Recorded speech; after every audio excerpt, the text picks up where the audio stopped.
Indiana Newsdesk is made possible in part by Smithville Fiber, the Gigacity Company, fiber internet, HD, and digital IPTV in Southern Indiana. More information at smithville.com. Mallard Grodner Attorneys, providing legal services to clients and the community. Understanding, expertise, results. Bloomington and Indianapolis, lawmg.com. The IU School of Education, preparing teachers, scholars, and administrators to improve teaching in Indiana and around the world. education.indiana.edu. IU Alumni Association, connecting IU's network of alumni and sharing the Indiana spirit through scholarships, advocacy, and volunteerism. alumni.iu.edu. The Radio and TV News Endowment, a fund established by listeners and viewers to sustain reporting of Indiana news. More information at indianapublicmedia.org/support. And by WTIU members. Thank you. Coming up on Indiana Newsdesk. Some Hoosiers are already feeling the effects of Chinese tariffs, and more could be on the way. It could put quite a few farmers out of business. It would have that much of a devastating effect. Ahead, we'll take a look at the impact on the state's economy. In a competitive job market, employers and colleges are using age-old traditions in new and innovative ways. We're looking to other areas for apprenticeship and in even more broad areas like innovation and entrepreneurship. But changing the stigma about apprenticeships may be the most vital part of their success. And why a community rebounding from an HIV epidemic is rallying around a baseball diamond. Those stories, plus the latest news headlines from across the state. I did not vote to leave, but you were out of order and you disrupted the meeting. And this is your choice. Right now on Indiana Newsdesk.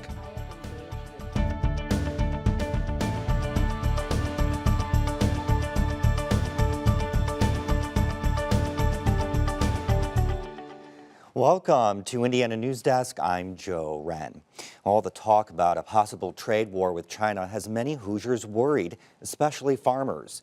China implemented tariffs this week on more than 120 goods from the United States, including pork products.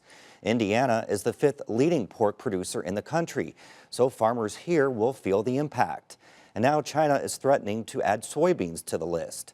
As Barbara Brosier reports, it could devastate Indiana farmers.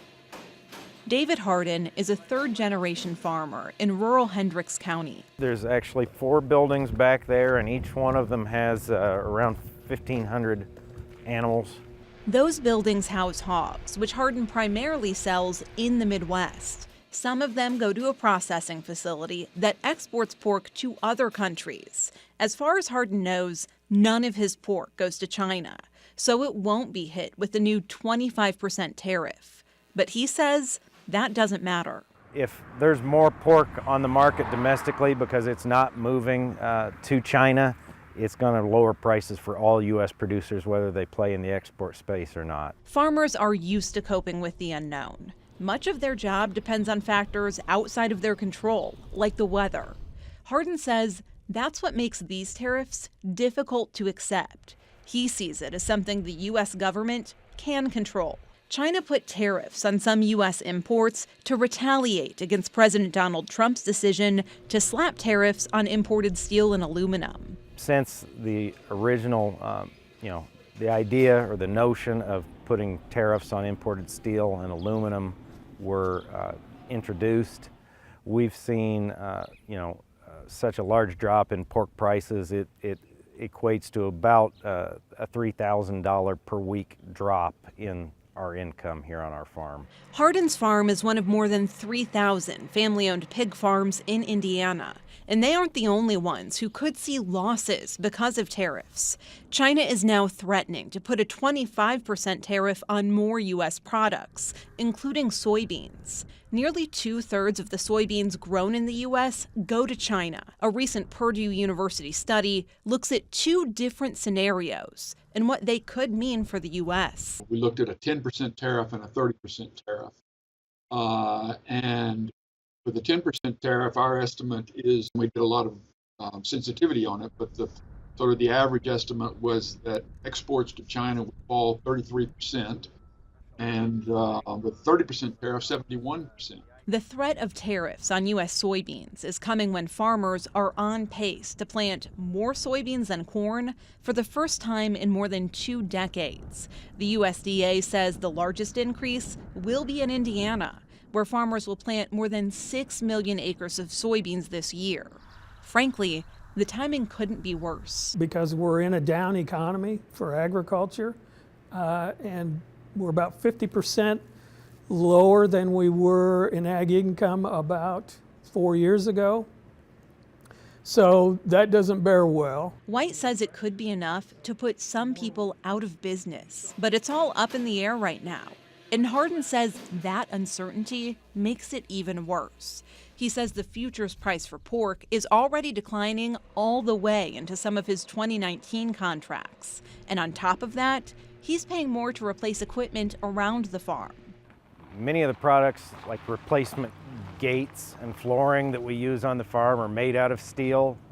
Any new tractors obviously have steel as a component. We're getting hurt kind of on both ends of the equation. Hardin's trying to cut back where he can, but it's hard when he has hogs to feed and workers to pay.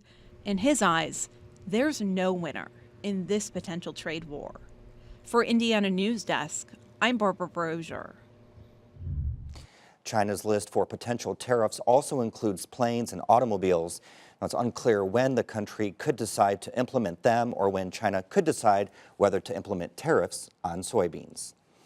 Now for headlines, we go over to Barbara Brosier, who has the latest on this week's top stories. Thanks, Joe. Demolition began this week on East Chicago's West Calumet housing complex, but the USS-led Superfund site still leaves former residents concerned for their future. The demolition was delayed a couple of weeks to ensure extra safety measures were in place before it started. To me, I don't think anything they would do would be satisfying to me on either end, but I know that it has to be done, and we just have to believe that they're doing everything possible to keep us all safe. A major part of his team's work will be monitoring the air to make sure no lead or arsenic contamination spreads to the surrounding neighborhood. Demolition is expected to be complete in August. Orleans elementary students are getting a closer look at the science behind solar panels. Taylor Haggerty has the story. While trees or cornfields surround some Indiana schools, Orleans Elementary has 2 acres of solar panels right next to its playground.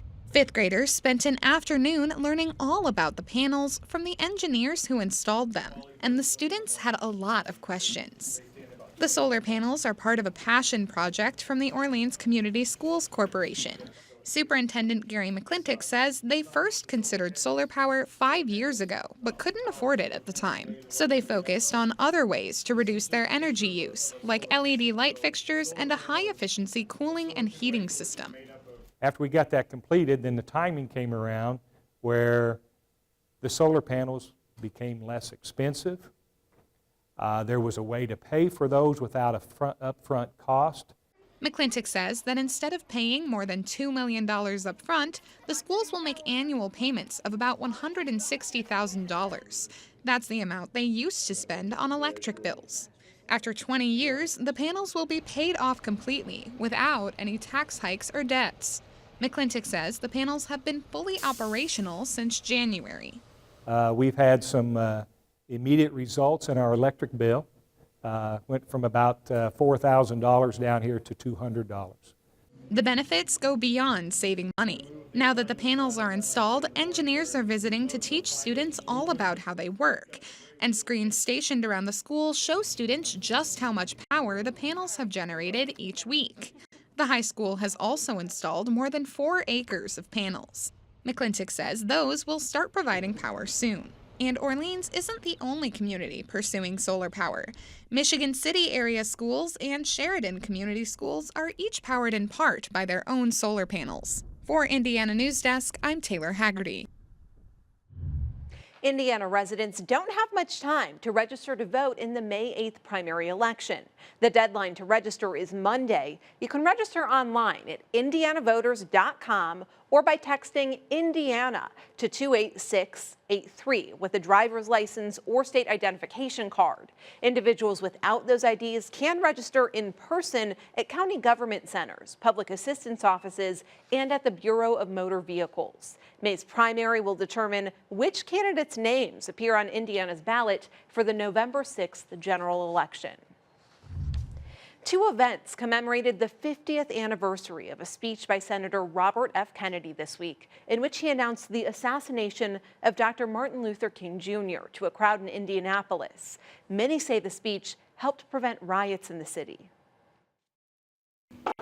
Senator Robert Kennedy announced that Dr. Martin Luther King had been assassinated, and but a scream fled the crowd, then silence. And in that silence, there was a moment. Before the riots could build, before the chaos could roam, before terror could eat our streets, it was a moment created by a man who had lost someone as well to cowardice. President Donald Trump signed a bill this week that gives the park and its landmark for Peace Memorial status as a National Historical Site. Well, Indiana ranks in the bottom third of the country in a report that examines the economic status of women. For the third year in a row, Indiana received a D grade. The data comes from the Institute for Women's Policy Research. They use several metrics to calculate the grade. In the category of work and family, Indiana ranks last in the country. Black Lives Matter protesters shut down Bloomington's City Council meeting this week. This comes after Mayor John Hamilton announced the city will go forward with the controversial purchase of an armored vehicle. As Lindsay Wright reports, protesters say they'll continue disrupting city council meetings until the city halts the purchase. Maintain life on this planet. The disruptions came after Councilmember Dave Rollo began the meeting speaking about the anniversary of the assassination of Dr. Martin Luther King Jr. His call to conscience that we're all together, we're all family. He then talked about his support for purchasing an armored vehicle. Moving forward, it seems. On lecturing to the public no, about this is my, that we already know. We've read the report. The councilman is insisting on preaching to I promise I won't interrupt you when you're speaking, if you would let me speak. After a series of disruptions, the council voted to adjourn the meeting. I did not vote to leave, but you were out of order and you disrupted the meeting. And this is your choice. Okay. Your choice. But the disruptions didn't end there. Protesters debated with council members in the hallway. This is not how we conduct business. There were two opportunities for people to make comments about that, and I was hoping that they would do it at that time, and it was obvious that they didn't want to. So you'd rather talk to the press as opposed to engage with us?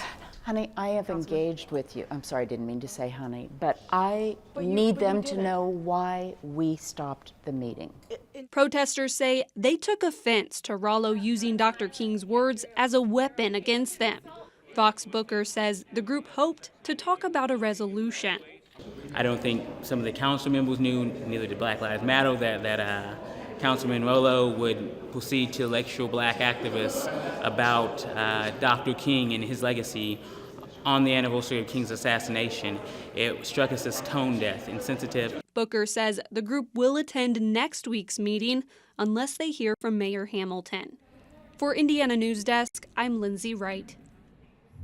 Now, members of Black Lives Matter did have a conversation with some city council members earlier in the week. A potential resolution to get council approval of the armored vehicle will come before the council at their April 18th meeting.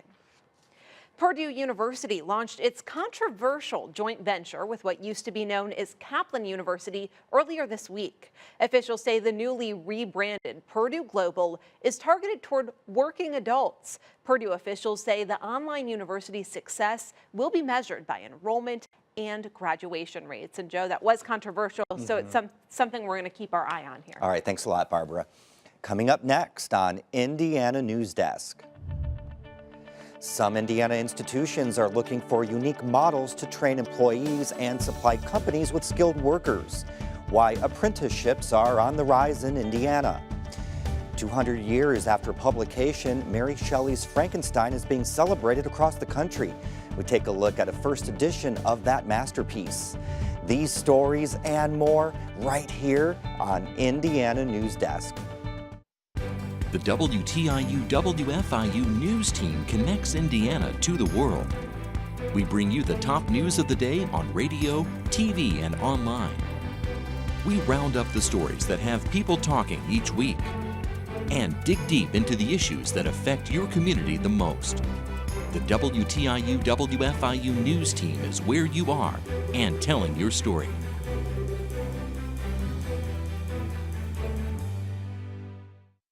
$10,000. 15? 15, you think? 20, 21,000? 600. 20. 18 fine. 24. It's at least 40. Look at it. 4,500,000. 650. 20. 650. This textile would be worth about $500,000. $500,000? No way. I knew it's just a blanket. Laying on the back of a chair. Well, sir, you have a national treasure. Wow. A national treasure. Congratulations. I can't believe this. Welcome back to Indiana Newsdesk. Apprenticeships are making a comeback in Indiana. They've been around for centuries, giving people hands-on experience in a certain trade. But they fell out of fashion as the state put more emphasis on a four-year college education. As Tyler Lake reports, there are several institutions that are now applying new ideas to the ancient form of learning. Josh Kraler is a first-year apprentice. He's learning the ins and outs of flooring. He's part of an apprenticeship program set up by his employer, Jack Lorry Group. It's on-the-job training, but one with a lot of added value. We're getting a whole bunch of other stuff, not just the journeyman's card, but we're getting the basically a free associate's degree that we can run that into a bachelor's eventually of construction management. So, you know, it was a great opportunity, I thought. The program is an opportunity for workers new to the field to have full-time work, while also being able to take classes to bolster the training they get on the job. Kraler started his apprenticeship because he wanted a job with a solid future where he can get out, move around, and, in his words, be dynamic. Before that, I was actually in technology, doing websites and that kind of thing, but I found I didn't like sitting in a desk. I didn't like not moving around, and I like working with my hands. The program Kraler is in its first year. It's the first program the U.S. Department of Labor approved in Indiana, created by a private employer. It's just one example of how hands-on work experience is evolving. We're looking to other areas for apprenticeship and in even more broad areas like innovation and entrepreneurship. How can we put together a program that helps to, shepherd, if you will, innovators and entrepreneurs in Indiana? Sue Smith is the Vice President for the Advanced Manufacturing and Engineering Schools at Ivy Tech Community College. She says there's a reason for the shift back to apprenticeships. There's a real push nationwide for apprenticeships. You know, they have worked well for centuries, literally, and it's probably one of the, if not the oldest form of work and learn. And not all of the fields are ones you might traditionally associate with apprenticeships. Smith says the insurance industry, for example, has one of the fastest growing apprenticeship programs. According to the Department of Labor, there are more than 530,000 apprentices working in America. That's up from 375,000 just 4 years ago. National and state leaders are embracing the trend too. Last summer, President Trump issued an executive order to help expand apprenticeships. And more recently, Indiana Governor Eric Holcomb created the Office of Apprenticeships and Work-Based Learning to do the same thing on a state level. Demand for middle-skill jobs, jobs that require extensive education and training but not a four-year degree, are higher than for any other kind of work in Indiana and nationally.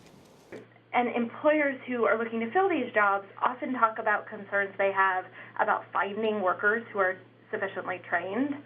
And yet, at the same time, we also know that workers don't always have access to the skills training that can get them up to the level that businesses need. According to the National Skills Coalition, more than half of all jobs in the state fall into the middle skills category. And that number is expected to remain strong through at least 2024. And demand is outpacing the number of qualified workers. Despite interest from employers and even political will to create more apprenticeships, changing the American mindset may be what's required to create programs as strong as those in some European countries. It's a cultural thing. So their culture embraces jobs that are taught through apprenticeable kinds of activities. Our culture has not done that recently. She says the wider net cast by Ivy Tech's apprenticeship program could help spark that change. But Spiker says what's just as important is buy-in at a state and federal level. Is we're unlikely to create that shift without a meaningful investment by the government. And continuing on that, kind of the idea of we need to measure and track participation in programs and really place a value on those middle skill jobs that we don't necessarily always have now. New models of apprenticeship, like the program Kraler is in, could also help bring the idea of apprenticeships further into the mainstream. And experts say that needs to happen. Middle-skilled jobs are an increasingly necessary part of the employment mix, as more low-skilled jobs are lost to automation. It's, a great future trade that it's not going to be replaced by robots. It's not going to be, it's skilled, so it's, there's a future in it. For Indiana Newsdesk, I'm Tyler Lake. Lilly Library's monster-filled exhibition is open. It's in connection with the 200th anniversary of Mary Shelley's Frankenstein. But as Miranda Fulmore reports, the library's first edition of the book depicts a different monster than the green-skinned one we know today. Cradling a stack of blue-boarded books, Rebecca Bauman gently glides through the pages of Mary Shelley's Frankenstein. Only 500 copies of the first edition were printed in the early 1800s. There are 2 in Indiana, and 1 belongs to the Lilly Library. But the cover page is missing something vital: the name of the author. However, Bauman says that's not uncommon for the time period. Many 19th century novels were published anonymously, even more so when they were written by women. Bauman says other changes include the appearance of the monster. He changes from an attractive, long, black-haired bookworm to the green-skinned Bolton monster we know today. And she says until the 3rd edition, Frankenstein wasn't one novel, it was 3 separate books. She says that made it more affordable. So if you split the novel in 3, you could have 3 people take it home at once. So it worked really well. So this is how Jane Austen's novels were published. A lot of the 19th century classics that we know and love, if you look at the first edition, is a triple-decker. Since then, the book has become required reading in a lot of high schools. Bauman says with this year's 200th anniversary of Frankenstein that the Lilly Library wanted to join other educational leaders across the state to teach readers about the evolution of the book. We have books that Victor Frankenstein read, and it kind of shows how this is a novel that is stitched together from all of the things that Mary read, the influences of her friends, her parents, and all of that. The other side of the gallery kind of takes, where do we go from Frankenstein? How did it inspire all of these other writers? The Lilly Library Frankenstein exhibition is open and runs through December. For Indiana Newsdesk, I'm Miranda Fulmore. The small town of Austin, Indiana is hoping to hit a home run in a national competition for a baseball field makeover. The community is one of 4 finalists in the Scotts Field refurbishment program.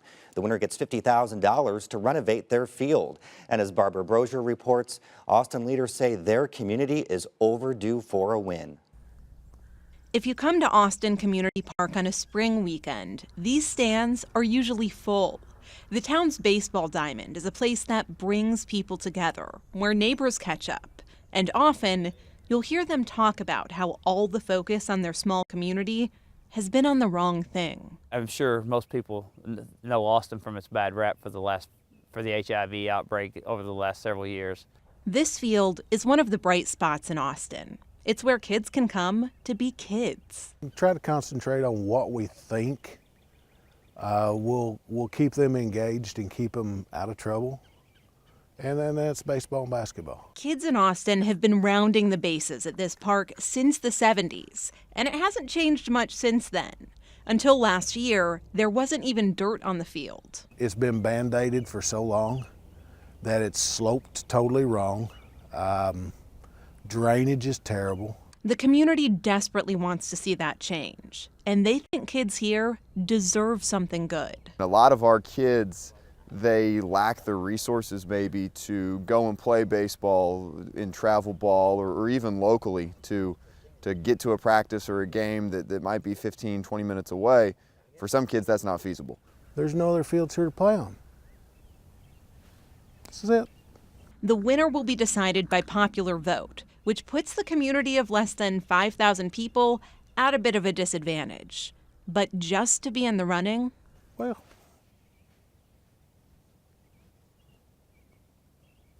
it means a lot. For Indiana Newsdesk, I'm Barbara Brozier. You can vote online through April 30th. We've got a link with this story on our website. The winner will be announced next month. And Indiana University's 17th Street Metz Carolyn Tower is coming down. Demolition on the bell tower began on Wednesday. A new tower will be built in the Arboretum in the center of campus. The project is expected to be complete in fall of 2019. That's the end of this program, but our work continues online as we cover the news throughout the week at WTIUnews.org. Have a great weekend. Indiana Newsdesk is made possible in part by Smithville Fiber, the Gigacity Company, fiber internet, HD, and digital IPTV in Southern Indiana. More information at smithville.com. Mallard Grodner Attorneys, providing legal services to clients and the community. Understanding, expertise, results. Bloomington and Indianapolis, lawmg.com. The IU School of Education, preparing teachers, scholars, and administrators to improve teaching in Indiana and around the world. education.indiana.edu. IU Alumni Association, connecting IU's network of alumni and sharing the Indiana spirit through scholarships, advocacy, and volunteerism. alumni.iu.edu. The Radio and TV News Endowment, a fund established by listeners and viewers to sustain reporting of Indiana news. More information at indianapublicmedia.org/support. And by WTIU members. Thank you.